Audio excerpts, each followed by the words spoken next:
This is Who Are We? Becoming an Active Citizen. Chapter 1. Lessons from that fateful day.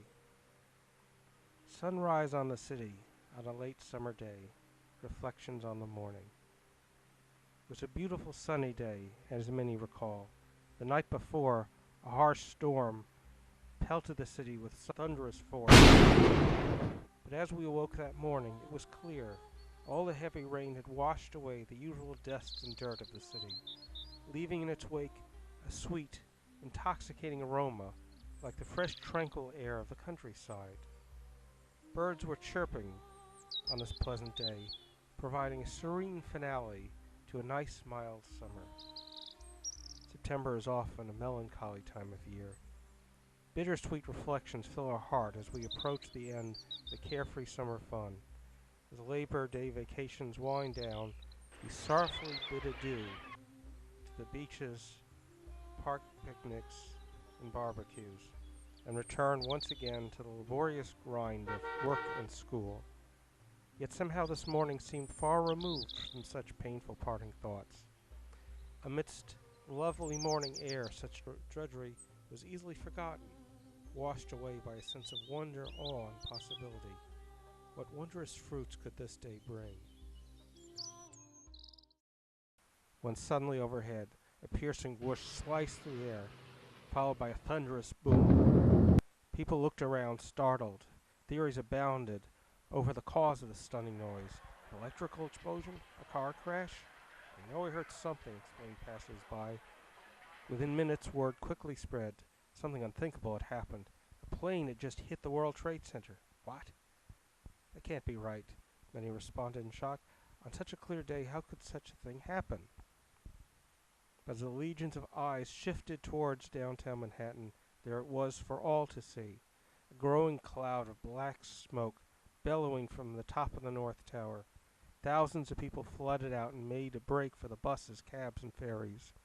But while so many scurried away for safety, teams of firefighters, police, and rescue workers rushed into the towers and up the stairs to evacuate as many others as possible. Horrible freak accident, everyone thought. As crowds gathered, their heads tilted toward the sky, everyone hoped and prayed for the survival of the poor folks trapped on the top floors, knowing the odds looked daunting. Then just minutes later, with all the world watching in hopeless horror, the second plane swerved and hit the side of the South Tower. That moment, a horrendous realization sank in. The bloody, unprovoked war had just been declared right before our eyes. Our souls shook. We knew our lives would never be the same.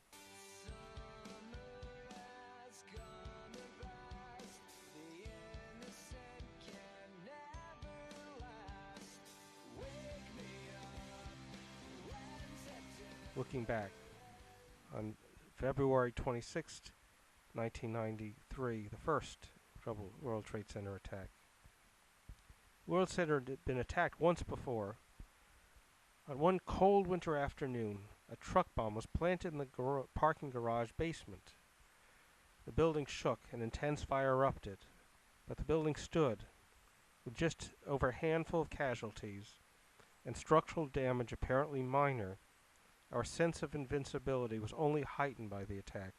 Barely daunted, we all went back to our daily lives, our jobs, our dreams, our untarnished, unchallenged identity, with our illusions of invincibility.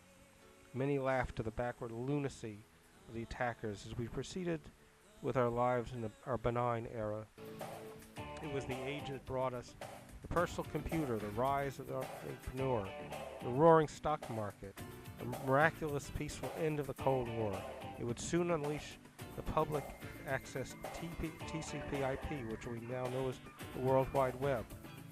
Could anyone blame us for not wishing to depart from a time without gravity? One social critic called the age a comedy show about nothing, referring to a phrase borrowed by the popular TV show Seinfeld. The end of the Seinfeld age. With that second plane crash, it was curtains on our comedy. These were serious times now. We would need to fight for our collective survival. A startled nation watched as the events of September 11th continued to unfold. As the towers burned out of control, we were told yet another horrific news flash. The Pentagon, the vital nerve center of our nation's defenses, had been hit by another plane. As we pondered when this horror would end, air traffic control system reported that at least one other plane remained unaccounted for. Meanwhile, down in the kindergarten classroom in Florida, the president had begun a blissful morning of his then peacetime presidency teaching children how to read. Suddenly he received word his country was under attack and that he might even be assassinated, as one terrorist had been a terror interception by radio saying Air Force One is next. Within minutes he was forced to make a transition from laughing with children to fighting for his and his country's life. The great skyline falls. As we took in the news, a still more unthinkable sight hit our eyes. The South Tower began to shake and tremble where the plane had struck.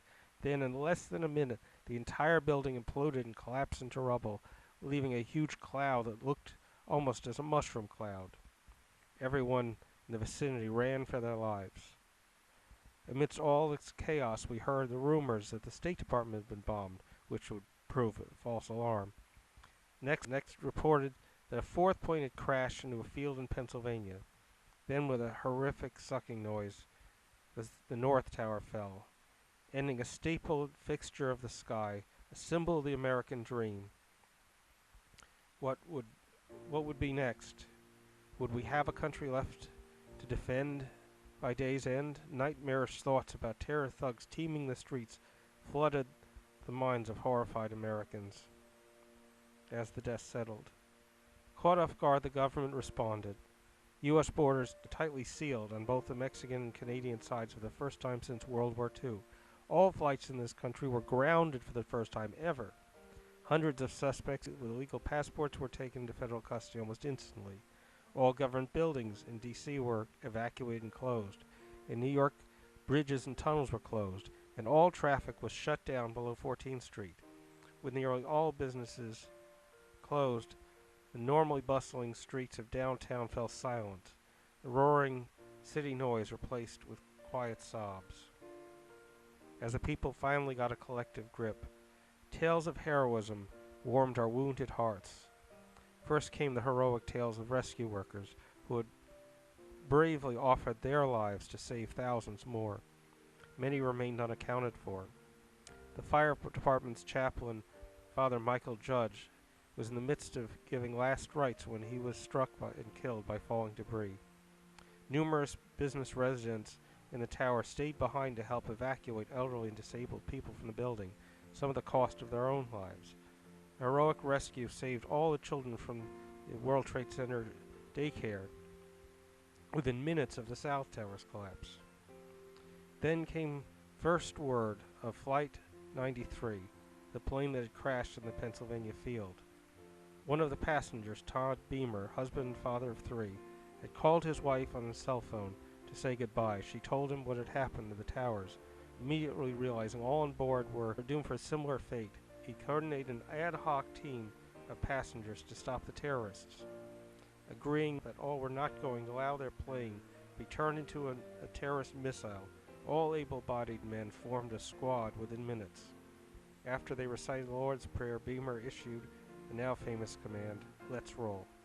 Then the group stormed the cockpit, saving untold lives. Words of such stories inspired further acts of virtue. Rescue workers spent every waking hour searching for survivors in what is now called Ground Zero, the Trade Center site. From miles around, makeshift work camps formed to gather supplies for survivors of the World Trade Center site.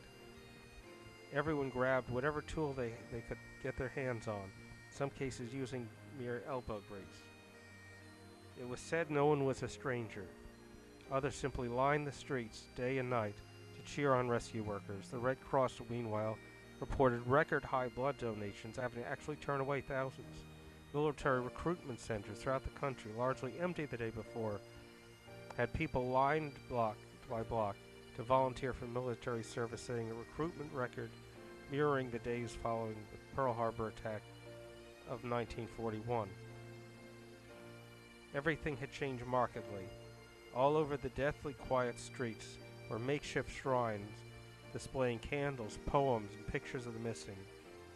On every few blocks, crowds were gathered, sobbing, praying, and consoling each other. Everywhere in sight, American flags flew.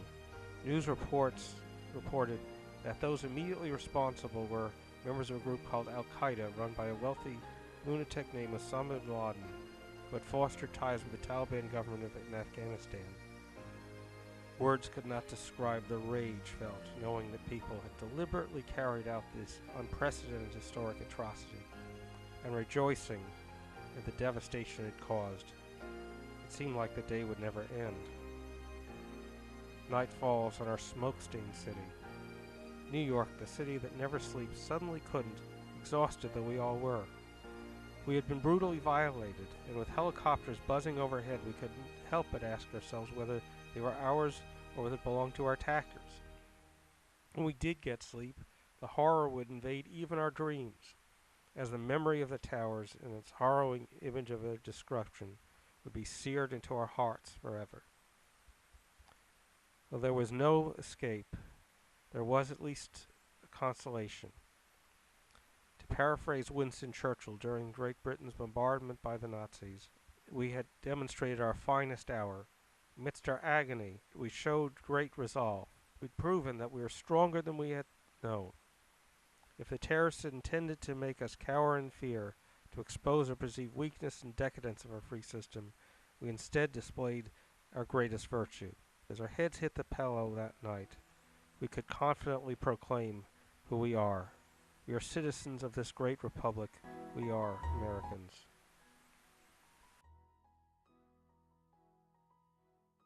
Activity. What can we do as citizens? Heroism in our daily lives. The instructor will open discussion of the preceding question. From it, students will be given suggestions, talking inspirations, and heroic stories, rescue workers, of ways they can help their community, country.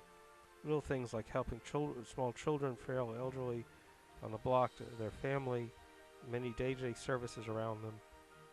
They can also feel free to discuss stories they know about heroism of their day and how they can be best memorialized.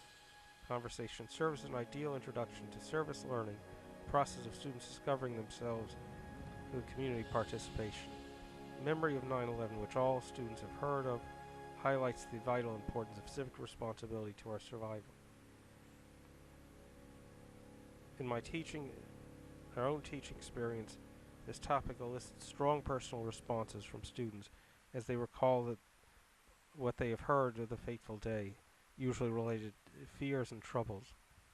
While some have heard pieces of heroism of the day, few have stitched together the understanding that they can make the world around them better by responding to crises, big or small, that surrounds us by doing their part. This message is always an empowering one, as it serves as an ideal gateway to the Youth USA program. Teachers benefit a method of teaching respect for authority and responsibility while addressing topics sadly unfamiliar to students. Student benefit a positive sense of themselves and their abilities in anticipating a place in their community, appreciating their place, community, country, and history. Society's benefit preserving a sense of cohesion, pride, and unity in the moment of all prosperity.